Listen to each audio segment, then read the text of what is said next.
nagaa ooltani maqaan waaqayyoo haa eebbifamu ni nu gargaare waaqayyoodha galanni isaaf haa ta'u har'a ga'uu kana akka salphaatti ni ilaalu ani sababi isaa salphaatti har'a hin geenye waan ta'eef waa'ee har'a ga'uu ba'eessa goonee yaaduun barbaachisaadha jireenya namaa kenna waaqayyo jireenya namaa kenna maqaan isaa eebbifamu kanaaf har'a geenye jireenya qabnaayyuu galanni isaaf haa ta'u dubbii waaqayyoo macaafa Asteer boqonnaa 4 lakkoofsa 14 dubbiseen gabaabaatti kadhannee sagalee waaqayyoo dhageenya waaqayyoo waan namaan jedhu dhabeen beeku hin dubbata har'as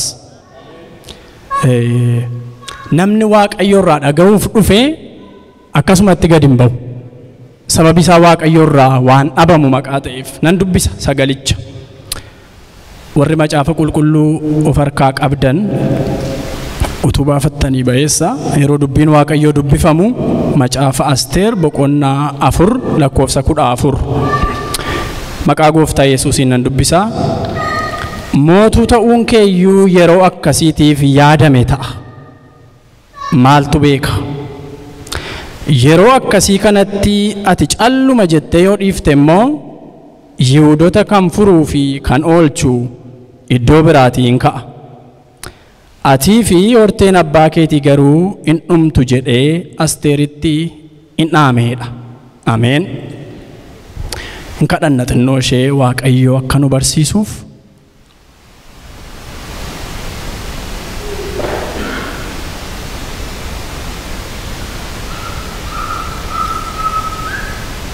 in kadhanna haleluuyaa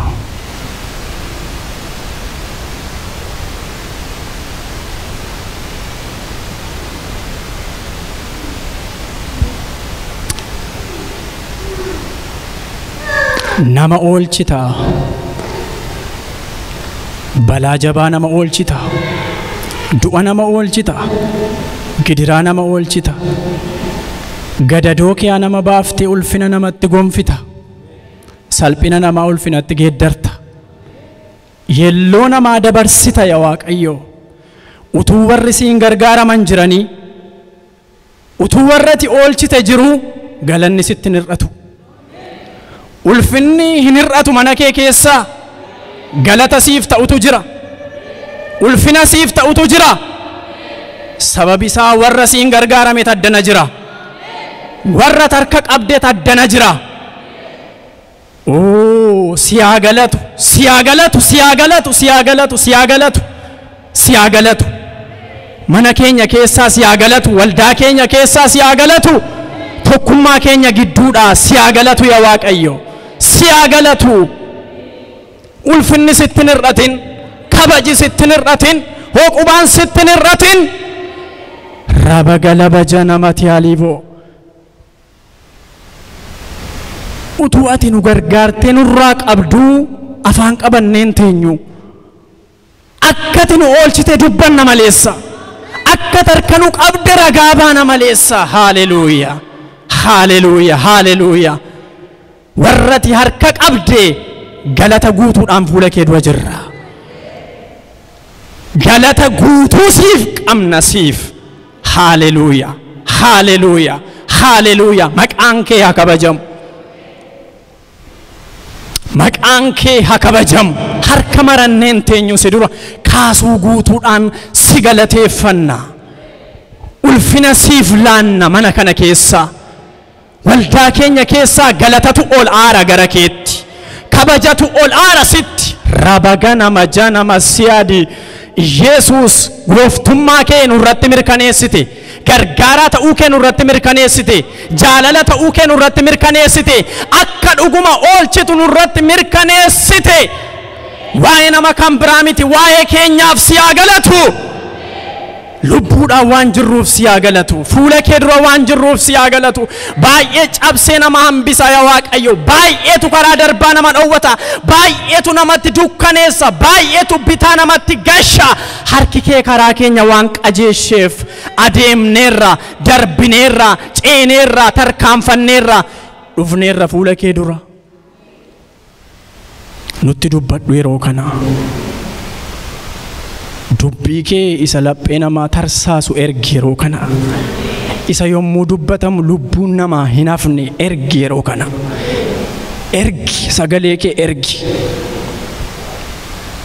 Waldhaalinan qaba xinnaadha akkatti dubbatan hin beeku ennaan Ermiyaasiin. Anatu kaa'a afaan keerra jette. Akkatti dubbatan natu arraba keerra kaa'a jette. Maqaa Yesuus Kiristoosiin dubbii arraba namaarra inni keessu dubbiin ni dubbattu ni ergitu hafuurri qulqulluun dhaga'ami asii. Dhaga'ami asii. Akkatti dubbatan hin beeku arrabatu nan hiikamu ennaan Museen natu uume isa jette. Wanti si dhibu hin jiru. Yeroon sin dhibu. Danqaan si dura ijaajjuu hin danda'u. Hafuura qulqulluu akka jaalala keetiitti laphee keenya keessa kottu yeroo kana. Waan nu barsiisu barbaadde nu barsiisi. Yeroo keenya hafe hundumaa nu eebbisi. Maqaa Yesuus Gooftaan. Ameen. Dubbii Waaqayyoo iddoon amma dubbisa irratti macaafa Asteer boqonnaa 4 lakkoofsa 14 irra dhaabadheen waan gaggabaabaa dubbadha. Hamma ayyaanni Waaqayyoo na gargaare yeroo itti yaadamaniif hubachuu waan jedhu irrattan dubbadha. Yeroo itti yaadamaniif hubachuu jalqaba dubbisa duraa irratti akka itti galumsa ta'uuf akka inni dubbifamu barbaade sagalichi boqonnaa 2 lakkoofsa 10 hamma 18tti macaafa Asteer jechuu kootiin jalqaba dubbifame itti seensanuu ta'a. Macaafni qulqulluun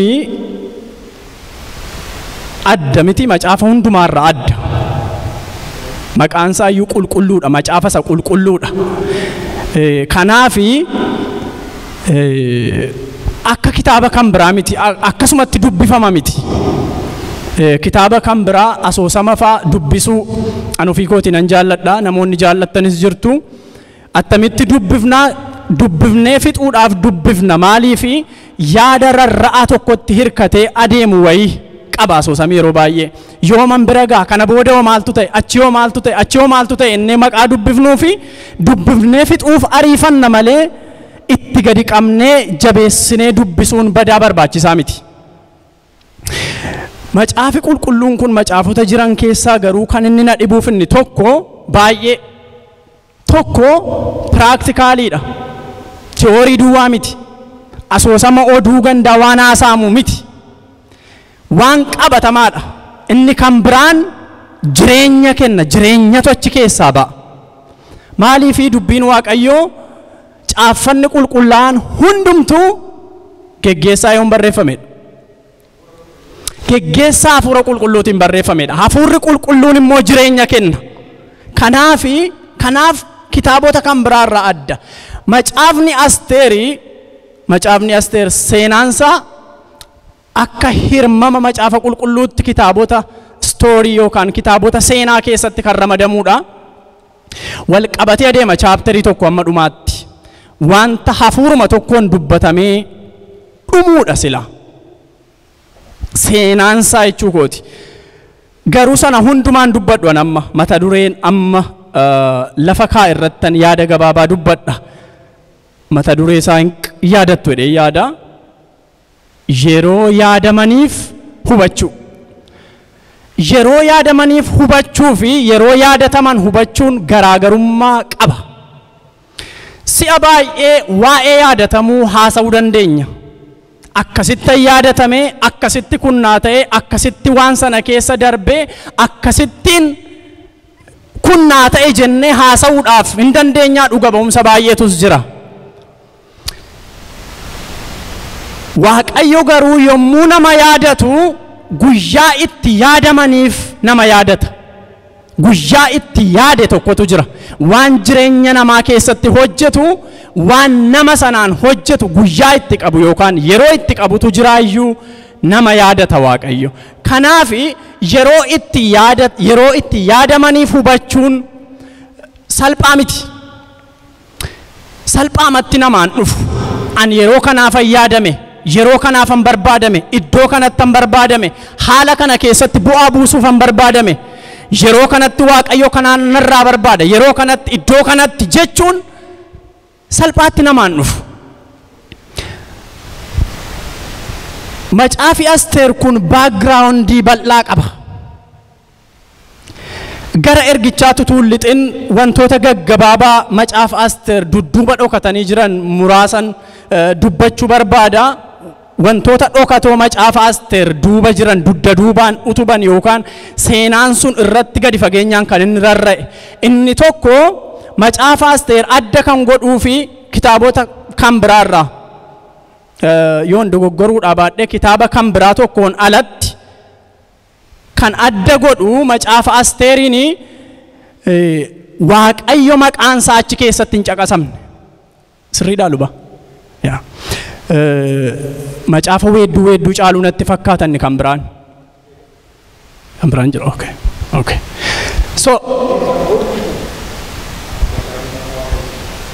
So isa tokkoffaa irratti maqaan Waaqayyoo keessatti caqasamee hin jiru. Waaqayyo iddoon itti of dhoksee calaqqiseedha macaafi Asteer. Fuulduratti hin argamu.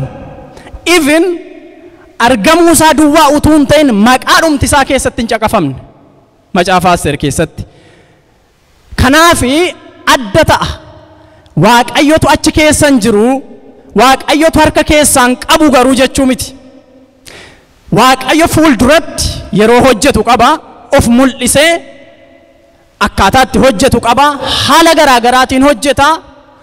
Dudduuba taa'ees yeroo hojjetu qaba. Fakkeenyaaf macaafa kana keessatti utuma jiru waan hin jirre fakkaata Waaqayyo yeroo tokko tokko. Utuma dhaga'u waan hin dhageenye fakkaata. Utuma haala namni keessa jiru ijaan ilaalu waan hin ilaalle namatti garuu hin fakkaata. Waaqayyotu dhibe miti. Kun haala garaagaraa yookaan sababii garaagaraa irraa madda. Waaqayyo callisuunsa yookaan of dhoksuunsa yookaan argamuu dhabuunsa haalota garaagaraa irraa madda. Sababoota garaagaraa qabaachuu danda'a. Waaqayyo garuu yeroo of dhoksus yeroo mul'atee hojjetus yeroo hundumaa jira. Yeroo hundumaa jira Waaqayyo. Seera keessa deebii boqonnaa 31 lakkoofsa 16 hamma 18tti sababa tokkotu jira karaa yeroon itti Waaqayyo of dhoksu. Yeroon itti Waaqayyo fuula isaa dhoksu. Sabni Waaqayyo biyya garbummaatii ba'anii utuu Kana'aaniin hin galin dura Waaqayyo waan dubbate. Macaafa seera keessa deebii boqonnaa 31 lakkoofsa 16 hamma 18tti yoo dubbifne bayeessa qabatamaadhaan akka ifaa ta'utti. Nan dubbisa maqaa gooftaa Yesuusiin. Waaqayyo itti fufee Museedhaanii kunoo ati hin duutaa abboota kee biratti hin sassaabamta. Jarri kun garuu dhaqanii waaqayyoolii ormaa kan warra biyya itti galuuf jiranii sana duukaa hin bu'u. Ana immoo hin irraanfatu. Kakuu ani isaanii wajjin gale kanas hin cabsu. Yeroo sanatti immoo aariin koo isaan irratti hin boba'a. Ani isaan nan dhiisa. Fuula koo isaan duraa nan dhoksa. Isaan hin dhumu. Wanti hamaan baay'eeniif rakkinni isaanitti hin dhufa.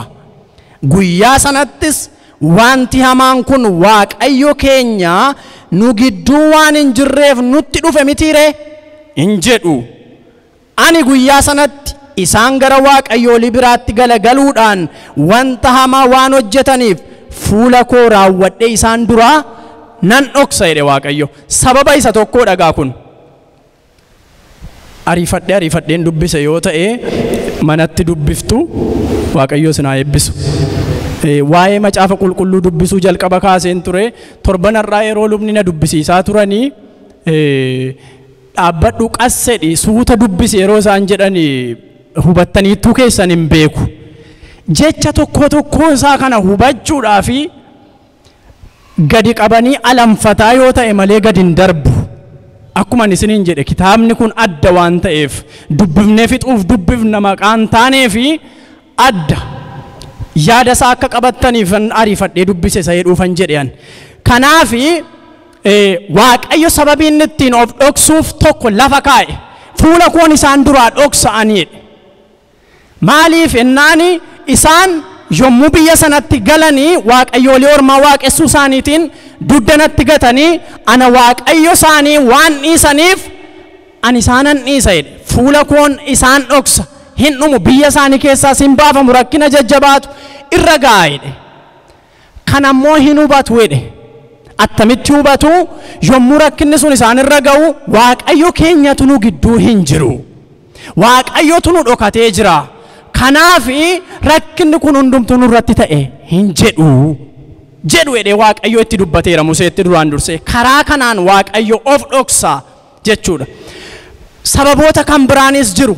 Macaafi Asteerigaa kan inni itti seenaan isaa irratti xiyyeeffatu yeroo sabni waaqayyoo garbummaa sana jala jiru.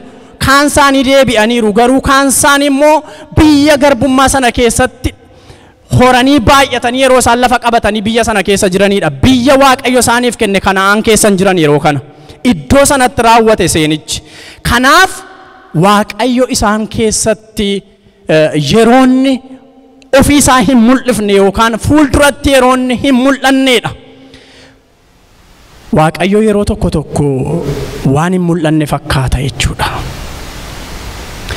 Isaayyaas raajii isaa boqonnaa 64 lakkoofsa 12 irratti yeroo waaqayyo callisu yeroo waaqayyo waan hin jirre itti fakkaatutti sagalee akkasii dubbata. Yaa waaqayyo wanti akkasii yommuu nurra ga'u calluma jettee dhiiftaa'edha. Calluma jettee ilaaltaa'edha. Waan jedhe fakkaata yeroo itti callisus qaba. Yeroo itti callisu qaba. Nama duratti garuu waan waaqayyo hin jirre fakkaachuu danda'a. Jira waaqayyo garuu yeroo hundumaa. Ambaaqoomis gaaffii akkasii gaafata. Ambaaqoon boqonnaa 1 lakkoofsa 13 irraa gaaffii akkasii gaafata. Maaliif hin mul'attu? Maaliif hin faraddu? Maaliif hin argamtu? Eessa jirta'edha? Wanti ta'aa jiru kun feerii mitiidha. Feerii miti yeroo jal'oonni qajeelota cunqursan yeroo jal'inni lafa qabatu ati qulqulluudha erga ta'e ati waan hamaa wajjiniin waliin galtu erga ta'e maaf cal jetta'edha. Waaqayyo cal jedhee dudda duubaan yeroo inni hojjetu jira. Inni lammaffaan as keessatti macaafa Asteer keessatti dhokataan eenyummaan Asteer dhokatee jira. Eenyummaan Asteer iddoo jalqaba dubbifame boqonnaa 2 lakkoofsa 10 irratti lakkoofsa 10 amma 18 isa dubbifne irratti argitu.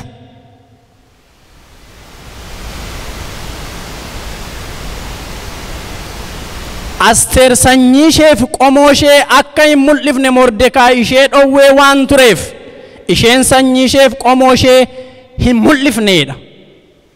Hin mul'ifneedha.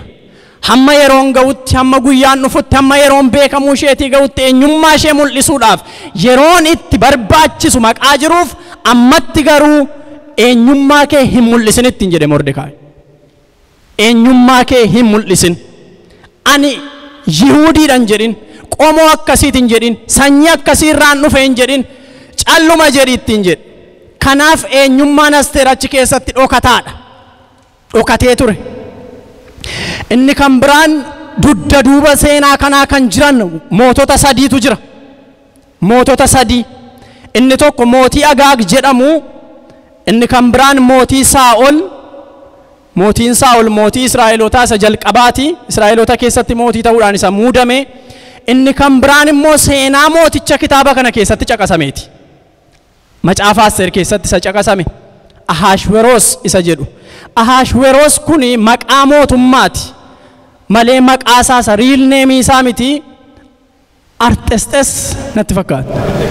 Yaa akkas yookaan mooticha guddicha Arxesxes isa jalqabaa jedhamuudhaan beekama maqaan isaa inni riil neemiin inni kun mootii abaluu mootii akkasii jedhanii akka nama waamuuti. Ahashweroos inni jedhamu kun. Seenaa mootota kana sadaniitu dudda duuba jira gaa macaafa Asteer keessa. Tokko mootii Agaagin isiniin jedhe. Inni kan biraan mootii Saa'ol jedhamu. Mootiin Agaagii Agaag kan jedhamu kun eessaa dhufee seera keessa deebii boqonnaa 25 lakkoofsa 17 hamma 19 irratti seera keessa deebii 25 17 hamma 19tti in dubbifna sasii keessa deebii 25 17 hamma 19tti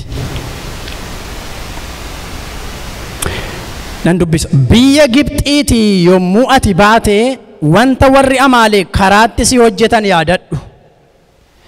Yommuu ati dadhabdee bututte isaan immoo karaa booddee dhufanii si rukutanii warra dadhabanii booddeetti hafanis sirraa kutan. Isaan Waaqayyoon hin sodaanne.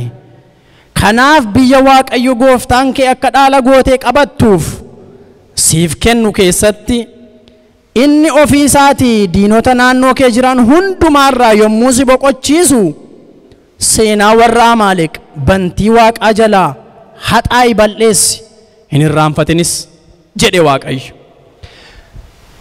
Amaaleqonni akka isaan yommuu ati biyya Gibxiitii baatee lafa onaa keessa deemaa turte waan isaan si godhan sana yaadadhu jedhe Waaqayyo. Museetti dubbata, Museen immoo saba Israa'elitti dubbata. Waan isaan sirratti hojjetan sana yaadadhu. Yommuu ati lafa onaa sana keessa bitintiraa dadhabaa jooraa bututaa deemtu sana isaan dudduubaan dhufanii waan isaan si godhan sana yaadadhu. Yaadadhu. Yommuu ansi boqochiisu Kanaanitti galtee ansin boqochiisa. Jireenya boqonnaa siifan kenna.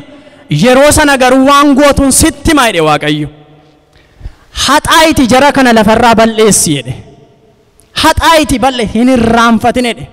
Waaqayyo irra deddeebi'ee hin irraanfatin jedha namaan. Hin irraanfatin jedha.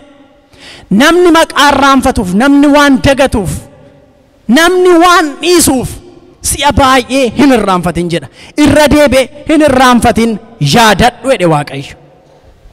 Kana keessatti assignmentii kanaa erga isaan Kana'aanitti galanii, erga isaan biyya qabatanii, lafa qabatanii, Israa'eloonni erga bal'atanii, mooticha jalqabaa isa nama maqaa isinii dhahe mootii Saa'ol erga Waaqayyo isaanii dibe isaan barbaannaan mootii barbaanna innaan Waaqayyo Saa'oliin akka kenneef beektu.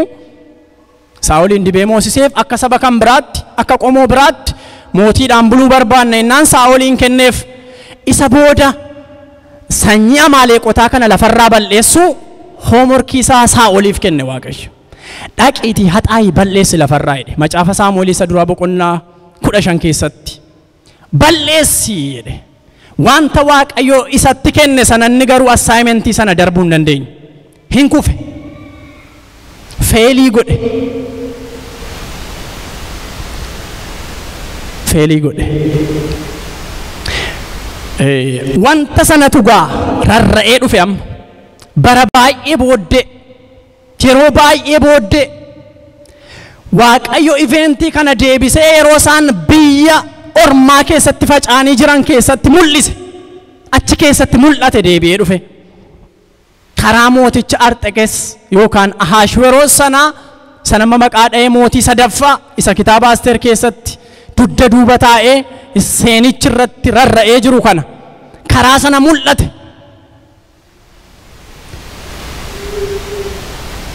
Waaqayyoof galanni haa ta'u.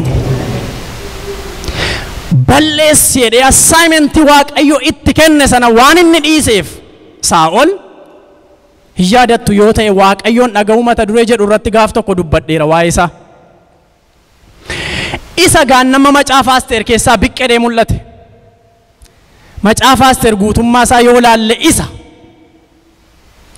seenaa Yihuudotaa lafarraa balleessuudhaaf haxaa'uudhaaf inni ka'e hortee mootii isa Saa'ol hambisee sana keessaa kan ba'edha. Agaag isa jedhamu sanarraa hortee isaarraa darbaa dabarsaan dhalatanii warra dhufantu isaan yaada Waaqayyoon mormuudha. Seexanni yaada isaaniitti fayyadamee akeeka Waaqayyo Yesuus Kiristoosin gara biyya lafaatti karaa Israa'elootaa fiduu danquu waan tureef akeeki isaanii. Israa'eloota yookaan qomoo Yihudii kana lafarraa balleessu waan tureef achiin dhufanii mul'atan. Hin badu yoo ta'e jireenya namaa keessaa balleeffamuu kan irra jiru. Hin badu yoo ta'e yeroo Waaqayyo jedhetti mul'achuun isaan oolu. Dhufee nama hudhuun isaan oolu. Kanaaf achitti biqqedhegaa. Kana booddee Waaqayyo garuu fala waan qabuuf, hiika waan qabuuf achi keessatti namoota amantii, waa'een amantii, waa'een kiristiyaanummaa, waa'een jireenya Waaqayyoo wajjinii gadi fageenyaan achi keessatti hin caqafamne yoo ta'e Mordekaayiin namoota jireenya saba isaaniif quuqaman, jireenya lammii isaaniif quuqaman, Waaqayyotti amanamummaa kan qaban, kaaseera Waaqayyo achi keessa turan isaanis. Asteer egaa iddoo sila dubbifne irratti Mordekaayi maalittiin jedhe eenyummaa kee mul'isin jedhe. Isheen amma haadha manaa mootii ta'uudhaaf mimmiidhagdee ji'i hedduun itti fudhateera. Miidhagummaa irratti seenaan isaa baay'eedha irra daddarbeen gara yaada kootitti lixa. Gara yaadan dubbachuu barbaadutti. Yeroo dheeraa itti fudhate. Mootii duratti dhiyaachuudhaaf. Fudhatama argachuudhaaf. Yeroon sun hundumtinuu yeroo yaadatamuu, yeroo ilaalamuu, yeroo isheen keessa darbitu ture. Waggaa tokko guutuu miidhagfamteedha. Yaadaan qabdaniitti yoo ta'e.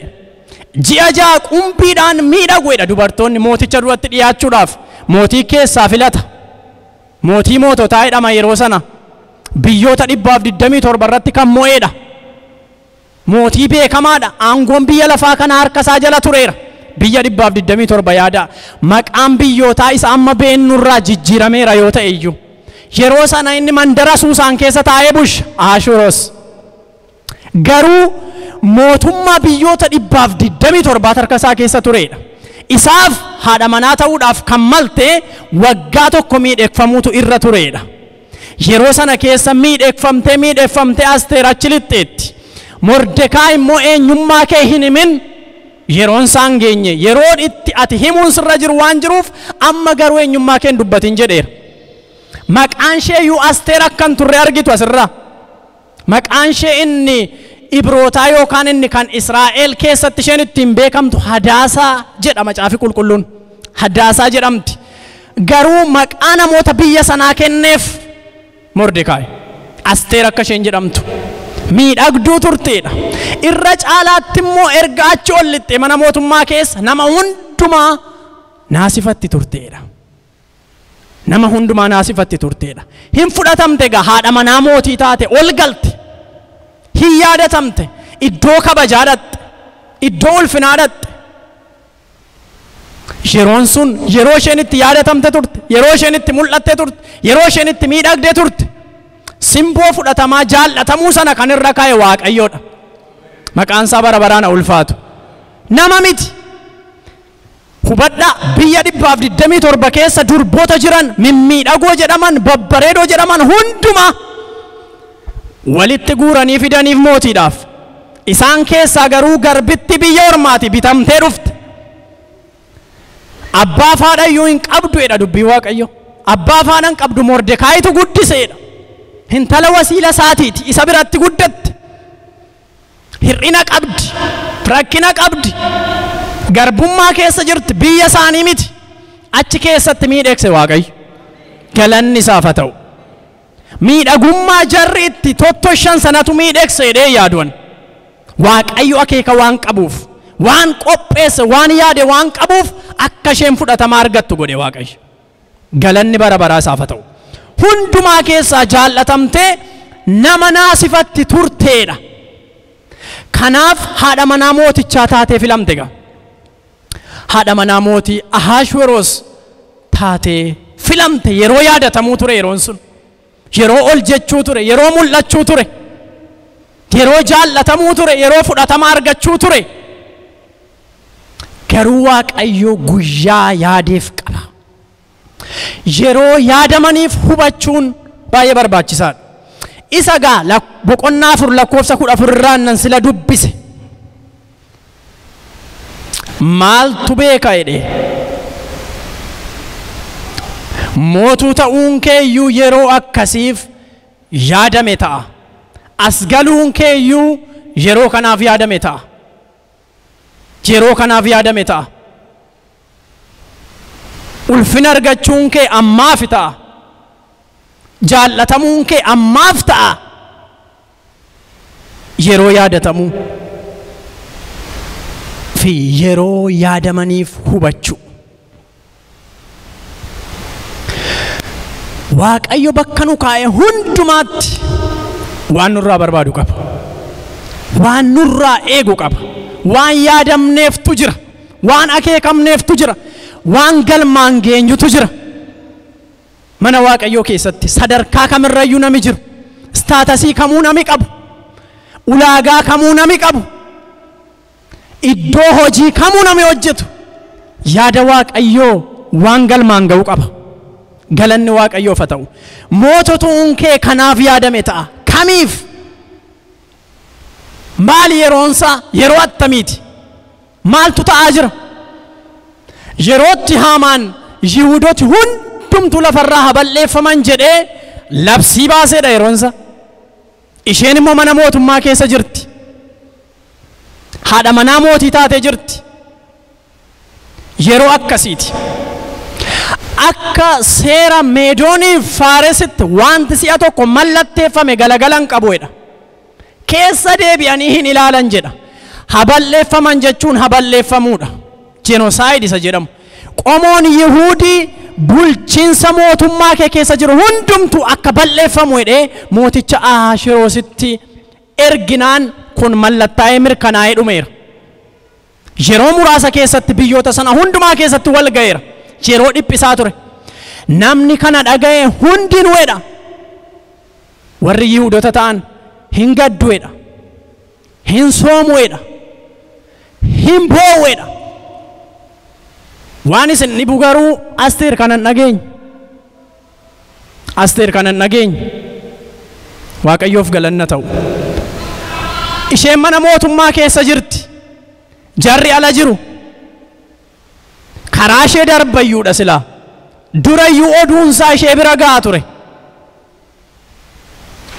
Yihuudii taatee kana dhaga'uun sirrii miti akkan jedhamneef Yihuudii ta'uu ishee nami beeku hin jiru. Isheen quban qabdu. Quban qabdu waan ala kanaa ta'aa jiru. Mordekaayitu erga dhaga'ee booda itti ergeedha. Kunoo rakkina keessa jirra. Kunoo qomoon keenya baduufi. Sababi isaa maali? Sababi murtiin kun darbeef Mordekaayi hin qoommaweedha. Hamaaniif hin qoommaweedha.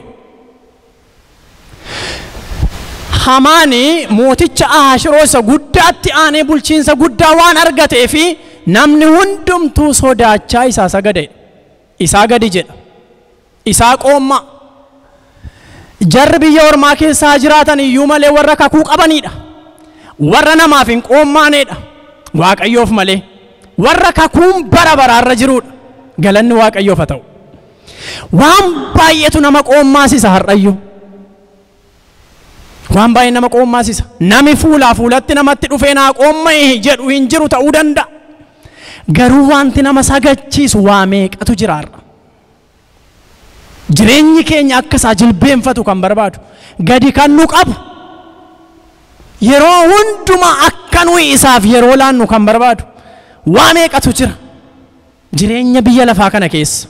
Naa qoomma'e kan jedhu. Hin qoomma'uudha. Hin sagaduudha. Gadi hin jedhuudha. Mordekaayi. Waaqayyoof galanni guddaan haa ta'u.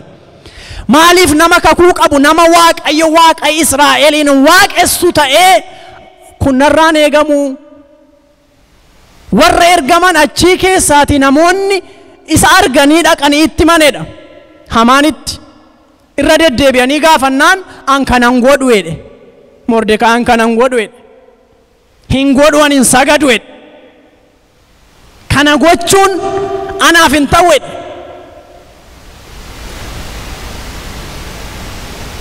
Waa meeqatu nu gaafata laataarra. Fuulaa fuulatti nutti dhufuu dhiisuu danda'a. Jireenya hafuuraa keenya gadi kan qabu kan qoommaasisu waa meeqaan meeqa. Hin sagaduedhe hin qoomma'u ennaan kanarratti murtiin kun darbe ga'a.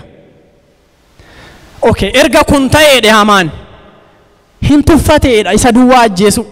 Mordekaayin duwwaa ajjeesu hin tuffateedha. Tuffateetu erga akkas ta'e waa garaatii galagale. Seenaansaa maalirratti akka rarra'e isinitti meera. Hidda mooticha Agaag keessaa kan dhufe akka ta'e Hamaan kun isaan immoo qomoon Yihuudii jedhamu lafarraa akka balleeffamuuf waa garaatii qabu. Kanaaf in tuffate akkamittiin amma Mordekaayin duwwaa ajjeesa erga akkas ta'eedha. Qomoo isaanii hundumaan balleessa jedhee xalayaa barbaachisu hundumaa barreessisiisanii bittimsan. Yeroo sana gaa Mordekaayi kan inni Asteeritti dhaamsa kana erge. amma karaa kee oolla jedhe. Karaa kee qopheesse Waaqayyo jedhe. Akka nuyi oolluu fi karaa keeti karaan jiru jedhe. Haa ta'u iyyuu malee gadi fageenyaan yoo laaltan Misrii diingoonu yoo ta'e waan inni dubbatu ilaalaa. Mootii ta'uun keeyyuu yeroo akkasiitiif yaadame ta'a maaltu beeka? Yeroo akkasii kanatti ati calluma jettee yoo dhiifte immoo Yihuudota kan furuuf kan oolchu iddoo biraatii hin ka'a. Hin oolu isaan Waaqayyoon qopheessa jechuusaati.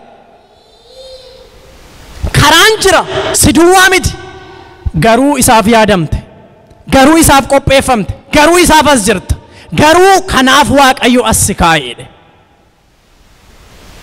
Iddoo nuyi jirru hundumaa gulantaa kamirrayyuu jiraannu wanti Waaqayyo achi nu kaa'eef jira. Lafa jirru hundumaatti waan hojjennu qabna. Kanaaf ka'ii ittiin jedheedha. Isheenoo kanan dhageenye ganaa waa'ee seeraa waa'ee maalii haasofti akkasumatti mootiitti ol lixuun hin danda'amu. Gaaffii kana dhiyeessuu hin danda'u. Seera tokkotu jira. Mootiitti ol lixuu kan nama hin dandeessifne seeratu jira as keessatti. Seera isa Yihuudota balleessuuf baafame hin dhageenye hin argine. Seera isa mootiitti ittiin ol hin galle garuu quba qabdi. Quba qabdi. Calluma jedhee namni mootiitti yoo ol lixee hin ooluu, hin ajjeefamaa. Isa beetti. Sabi garuu boo'aa jira. Cinqamatu jira ala kanaa garuu. Badiisa dhufaa jira. Karaa ishee akka ta'e galaafiin jiru. Yaadataan jirtu. Iddoo jirtu. Maaliif akka yaadatamte? Maaliif akka dhufte? Quba qabaataan jirtu isheen. Seera tokkotu jira. Ol gallaan nama ajjeesu maalan godha jette. Mordekaayi yeroo sana boo'aa mandara keessa adeemayidha. Boo'aa wawwaachaa u'uu jechaa mandara keessa naannaa tureedha. Kun nuuf hin ta'u balleeffamuu hin qabnu. Qomoon koo lammiin koo sabi koo baduu hin qabu jedhee mararamee boo'aa adeemayidha. Isheen mana mootummaa keessa jirti. Amma yeroo ati itti of mul'iftu jedhegaa. Yeroo ati itti eenyummaa kee beeksiftu ga'eera jedhe. Yeroo ati itti akka Yihuudii taate beeksiftu ga'eera jedhe. Waaqayyos akeeka waan qabuuf, karaa waan qabuuf isheetti fayyadamee karaa ishee, karaa Asteer, karaa ishee qopheeffamte kanaa Waaqayyo saba sana du'a oolche. Badiisa oolche. Saba Waaqayyo harka keenya marannee taa'uu keenyaan, jilbeenfachuu dhiisuu keenyaan, kadhachuu dhiisuu keenyaan, Waaqayyoon barbaaduu dhiisuu keenyaan, gara Waaqayyootti iyyuu dhiisuu keenyaan hir'inni akka dhufu beennaa laata? Qaawwi akka dhufu beennaa? Wanti ta'u akka jiru beennaa? Jilbeenfachuu keenyaan, Waaqayyoon kadhachuu keenyaan, Waaqayyootti deebi'uu keenyaan, Waaqayyoon barbaaduu keenyaan nama baay'ee akka oolchinu, du'a nama baay'ee akka hambifnu, hafuu nama baay'eef sababa akka taanu akka yaadnu barbaada. Yeroo kanaaf yaadamte ta'a. Yaadatamteetta. Iddoo ulfinaa jirta. Barbaadamteetta. Gaariidha haalati itti jirtu. Hir'inan qabdu. Garuu yeroo itti yaadamteef amma yeroo ati itti of mul'isuu qabdu jedhe. Waaqayyoof galanni haa ta'u. In kadhanna Waaqayyoon.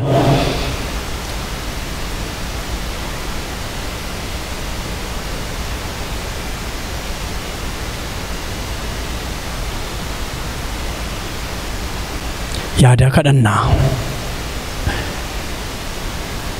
Wantooti nuyi hojjennu, aakshinii nuyi fudhannu hundumtuu fuuldura akka impaaktii godhu barataa turre dubbii Waaqayyoo kanaan duras torbanoota darban. Aakshinii nuyi fudhannuun lubbuutu oola moo lubbuutu bada? hiikamatu dhufamoo hidhamatu jira. Fayyinatu dhufamoo harka Waaqayyootu ittifama. Akshinii attamii fudhanna nuyi? Gocha attamii goona? Maal gochuu Waaqayyo utuu nurraa eegummoo harka marannee teenya? Kadhannu? Kadhanna dubbiin Waaqayyoo jiraataadha. Akkasumaan miti. Akkasumaan miti. Jireenya namaa hojjeta. Waan nami dagate nama yaadachiisa. Waan nami irraanfate nama yaadachiisa dubbiin Waaqayyoo. Ani as dhaabachuun koo namni waan dhibeef jedhee yaadu tasuma. Waaqayyoon nan amana. Waaqayyoon nan amana. Jireenya kootti akka inni dubbate, jireenya keenyatti akka inni dubbate nan amana. Hin kadhanna Waaqayyoon. Xinnoo ishee kadhanna dhaabannee kadhannu warri dandeenyu dhaabannee kadhanna. Hallelujah. Hallelujah. Hin kadhannu. Oh, hallelujah, hallelujah, hallelujah, hallelujah, hallelujah, hallelujah. Nama yaadachiisa hafuurri kee. Nama yaadachiisa. Nama yaadachiisa. Hojii nama yaadachiisa. Miilla fuudhuu nama yaadachiisa. Tarkaanfachuu nama yaadachiisa. Hojjechuu nama yaadachiisa. Ati humna qabdu kanaan baay'ette Geediyooniin. Baay'ee humna qabdaas wajjinan jira jette.